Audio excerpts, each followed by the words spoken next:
Hello again, graphic novel fans. Diana here, talking to you about our week 2 of Beyond Category. Quite a number of choices here on our opening slide. This is going to be an overview and a summary of some of the ideas that we've explored until now, and we're going to look at a few tools that will serve us well for the remainder of the semester. Now, we spend a lot of time taking apart genres and some time looking outside genres, and a little more time misspelling the word looking. Sorry about that. This week we'll explore a universal system of examining any graphic narrative, which could arguably be extended in some ways to narratives that are not graphic in nature. So, this begs the question, what is the use of genre? What is the use of categorization? When does it get in the way? And if category doesn't matter, then what criteria do we use? What does category serve as? First of all, it's a framework. It's a way of approaching a story, of understanding the basics of a narrative. I would love to get to this Belgian used graphic novel store. Another topic for another day. Beautiful looking store. We love our books.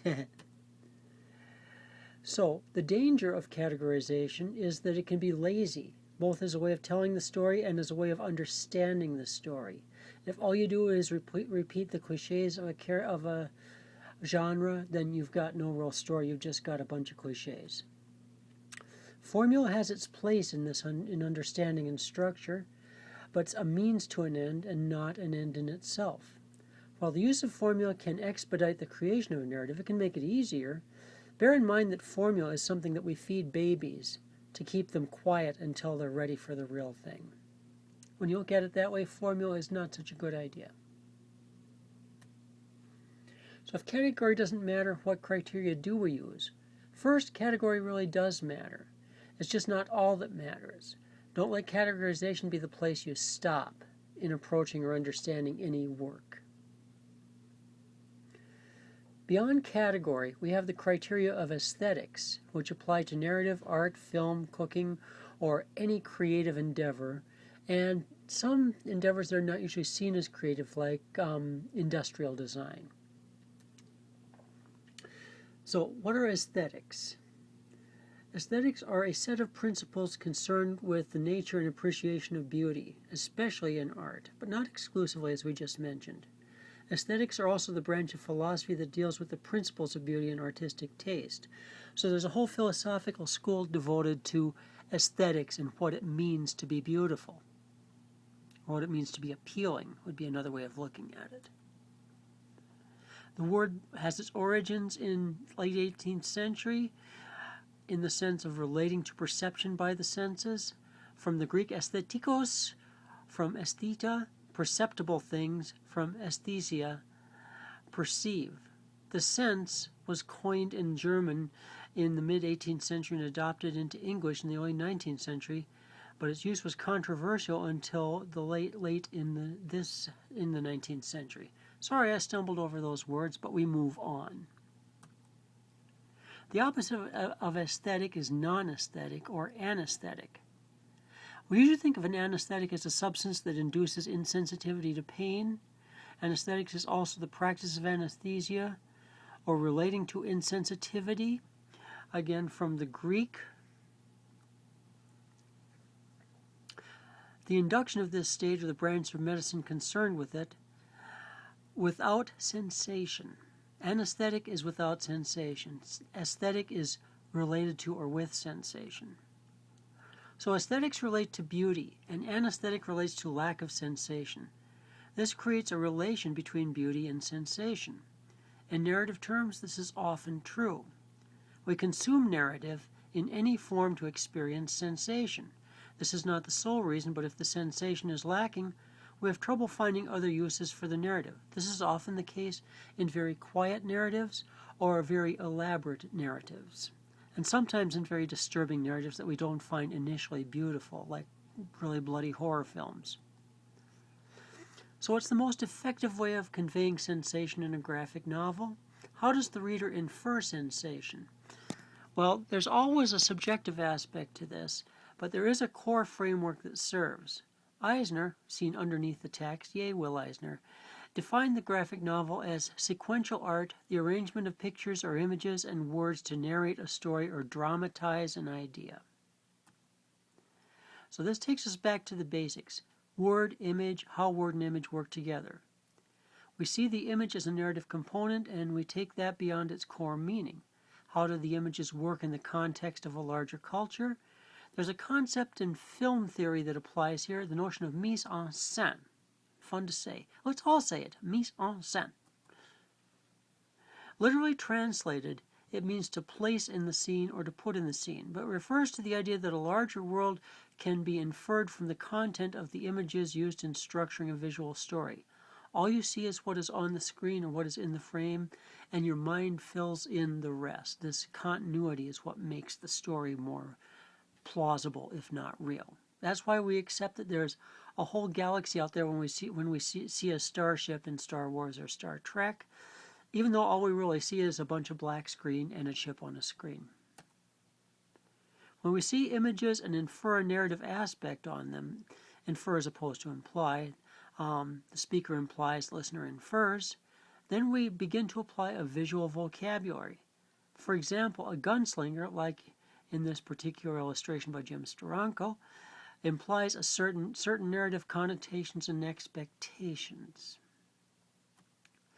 But violations of these narratives and expectations, as in the classic science fiction film Westworld, create new narrative possibilities and draw on a different soup of cultural frameworks.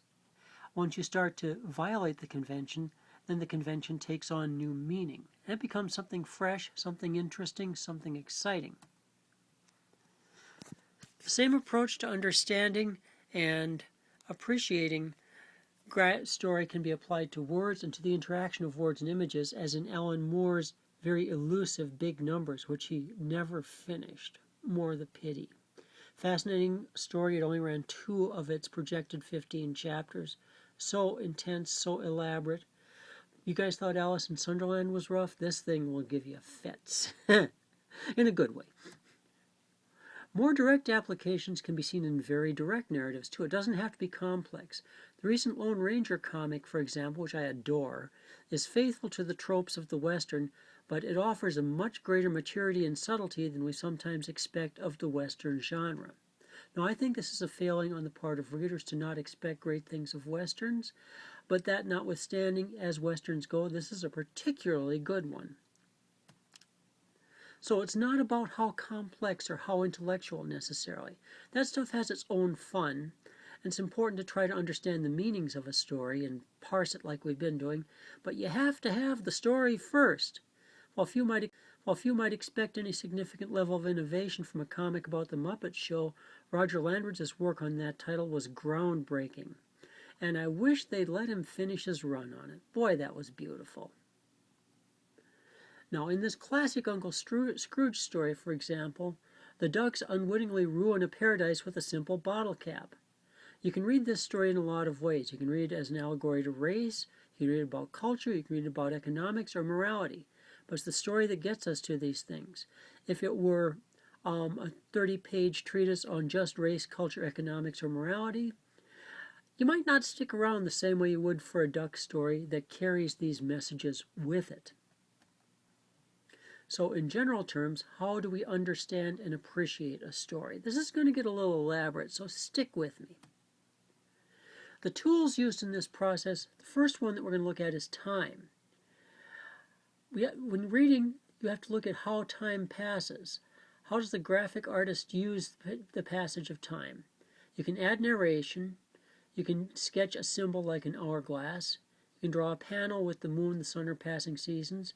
You can stretch a panel. You can show the character at different ages and show elapsed time by varying gutter. You can use sound or motion as implied by visuals to show the passage of time. A lot of you know this already. For those who don't, please take a minute and consider. That's what our pause button is for, yes? You also monitor comprehension. In the journey to understand the graphic novel, meaning can be derived from cues like facial expression, landscapes, sound effects, body language and relationships, captions, dialogue, points of view, and sequence. The background image by Mobius shows a boatload of people sailing towards a partially submerged figure that is either dead or a statue, or at this point we don't know.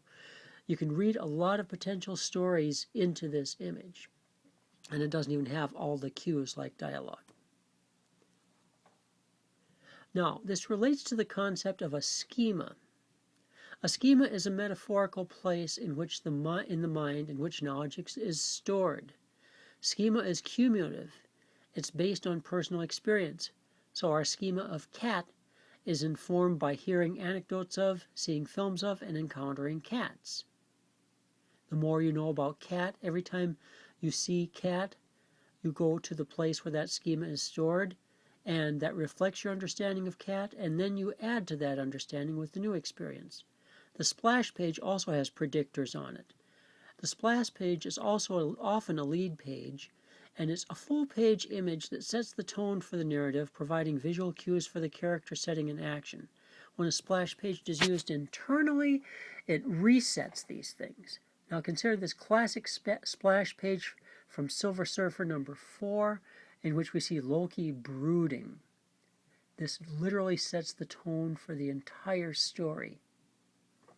Beautiful page. Arguably one of John Buscema's best pages. Other tools, text-to-text comparison.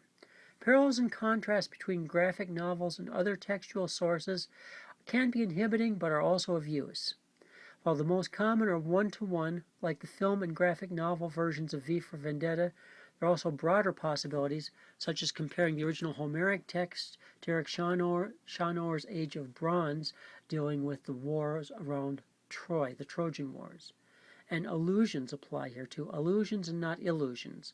Allusions are references, as in the speaker alludes to a larger issue. Inferring is the process of combining what is read with relevant prior knowledge, or schema, to understand what is not stated explicitly in the text. From this cover image in Bone, you can infer a young girl and a bunch of dragons. So you infer a mythic text, you infer a sense of loss, a sense of wondering, a sense of fear, because the young girl is at a loss for herself. Also the premise of silence, which we've come back to repeatedly this semester. Some writers describe every detail of an incident, including everything the characters are thinking and feeling. Others provide a bare outline of what happened and let the reader make inferences and fill in the blanks, as in this page from Bone, which involves absolute dark, a peal of lightning that shows the rat creatures all around, and then absolute dark again, magnifying the fear of the one being, Phone Bone, who sees the rat creatures. Nice. Where you point the camera matters. The choice of angle or shot conveys meaning in graphic novels. Sometimes the artist provides a close-up of a character and then zooms in even closer, focusing on the mouth or eyes. Alternately, the graphic artist may provide a long shot in which the characters appear overwhelmed by their surroundings. Examples of camera shots and angles, and there are whole courses devoted to this. I teach a couple of them. Extreme close-up, low angle, wide or panoramic, over the shoulder, bird's eye view. Yeah, we'll let it go at that for right now. Graphic artists have to use visual language such as symbols to represent concepts or ideas in order to minimize space. This is also called iconography. Hierarchy factors into iconography. Hierarchy is what is given the greatest significance, and how is that represented? Is the concept more important than the story? Are the images there to support the words, or is their interaction apparent and necessary? Also, we create a visual hierarchy as well as a narrative hierarchy. And this relates to the concept of synthesis. How does everything pull together to tell the story? Is the story more than the sum of its parts? So the tools, in summary, are schema, inference or implication, shot, angle, distance, and direction, presence or absence of text, images relation to text, visual language, hierarchy, and synthesis of all of the above. So, in a sense, we've come full circle. We began with a detailed analysis and exploration of genre and its nuances, and we've come around to applying that experience to a deeper desire for understanding of the thing that keeps us coming back, the story.